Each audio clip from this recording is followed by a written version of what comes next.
इसी बात को महाराज जी ने कहा, जीते जी अगर मरना तुझे आ जाएगा तो हमेशा के लिए तू जिंदगी पा जाएगा। अगर गुरु के सोबत में, संगत में हमें ये बात जानने समझने का मौका मिला है कि मनुष्य शरीर की सच्ची कीमत क्या है, तो हम अपने एक एक सांस की पूंजी को किसी ऐसी दिशा में, किसी ऐसे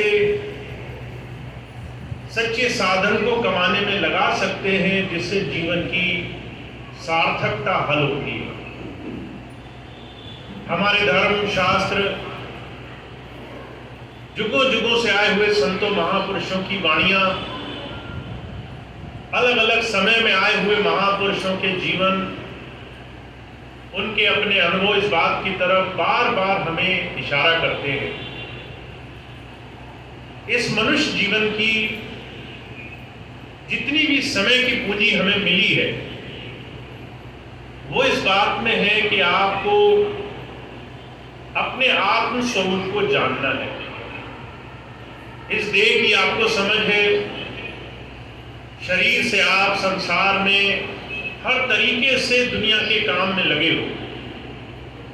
मन की आपको समझ है, पढ़ लिख करके, ज्ञान अर्जन करके दुनिया के अच्छे और बुरे भेद को जानने की कोशिश में आपने बहुत मेहनत करी है। और जो कहा करते थे ये दोनों ही स्तर अधूरे हैं। शरीर से दुनिया का भोग, मन से दुनिया की, संसार की समझ, आत्मज्ञान के बगैर ये जीवन में किसी को सुख शांति नहीं दे पाया है। जब महाराज जी द्वितीय विश्व सम्मेलन में गए तो उनसे पूछा गया कि आपके जीवन का निचोड़ क्या है, आपने कौन सी ऐसी चीज पाई है जिसको आप एक शब्द में हमें कह सकते हो।